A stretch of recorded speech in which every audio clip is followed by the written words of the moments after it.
ఒకప్పుడు షాప్కి వెళ్తే సంచి పట్టుకెళ్ళేవాళ్ళం. అప్పట్లో మా చిన్నప్పుడైతే గోని సంచి, ఆ తర్వాత గోని సంచికి 2 ఇవి ఉండేవి, మన కుక్కేలాగా తయారు చేసి ఇచ్చేవాళ్ళు. అవి పట్టుకుని వెళ్ళేవాళ్ళం. లేకపోతే కనుక అంటే ప్లాస్టిక్ గోతం కానీ లేకపోతే గోతం కానీ, వర్షం వస్తుందంటే ప్లాస్టిక్ది లేకపోతే మామూలుదండి. ఏది ఎచ్చాల అని బొట్టు రావాలంటే ఓ 15-20 కిలోలు 10 కిలోలు దాకా ఉంటాయి కాబట్టి అట్లాంటి రోజులు. ఆ తర్వాత రోజుల్లో ఇవి వచ్చేసినాయి, దాన్ని ఏమంటారు క్యారీ బ్యాగులు అని, ప్లాస్టిక్ క్యారీ బ్యాగులు వచ్చేసినాయి. ఇందులో రకరకాలు వచ్చేసినాయి. ఇప్పుడు అసలు ఎక్కడికి అంటే ఇదివరకు కూరగాయలు తెచ్చుకోవాలన్నా, పళ్ళు తెచ్చుకోవాలన్నా, ఏం తెచ్చుకోవాలన్నా క్యారీ బ్యాగ్ పట్టుకెళ్ళేవాళ్ళం. హోటల్కి టిఫిన్ తెచ్చుకోవాలన్నా సరే, అది లేకుండా ఉండేది కాదు. తర్వాత రోజుల్లో మేము వయసులోకి వచ్చేటప్పటికి ఈ క్యారీ బ్యాగుల కల్చర్ వచ్చేసింది. అన్నిటినీ క్యారీ బ్యాగ్ లేకుండా అంటే వెళ్తున్నాం కొంటున్నాం క్యారీ బ్యాగ్.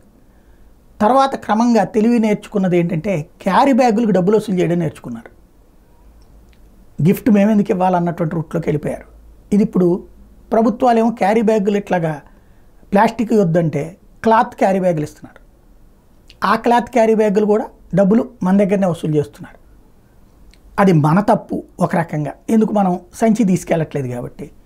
అదే సందర్భంలో అంత బిజినెస్ చేస్తున్న వాళ్ళు ఆ మాత్రం ఇవ్వలేరా అన్నటువంటి మరొక అంశం. దీని మీద కన్జ్యూమర్స్ కోర్టులో ఒక పిటిషన్ వేస్తే క్యారీ బ్యాగ్ ఇవ్వనందుకు గాను 33,000 రూపాయల పెనాల్టీ వేసినటువంటి అంశం చోటు చేసుకుంది.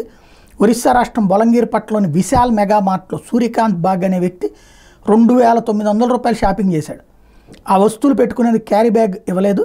సూర్యకాంత్ అడిగితే 16 రూపాయలు క్యారీ బ్యాగ్ అవుతుందని చెప్పారు. ఉచితంగా ఇచ్చేందుకు నిరాకరించారు. డబ్బులు చెల్లించి క్యారీ బ్యాగ్ తీసుకున్న సూర్యకాంత్ ఆ తర్వాత వినియోగదారులు కోర్టులో కంప్లైంట్ చేశాడు. విచారించిన న్యాయస్థానం శుక్రవారం దుకాణం యాజమాన్యానికి జరిమానా విధిస్తూ తీర్పు చెప్పింది. ఇది చాలా మంచి అంశం, ప్రతి ఒక్కళ్ళం వేయచ్చు. మనకేంటంటే కన్జ్యూమర్ అఫైర్స్ గురించి పెద్దగా అవగాహన లేదు, వినియోగదారుల చట్టాల గురించి.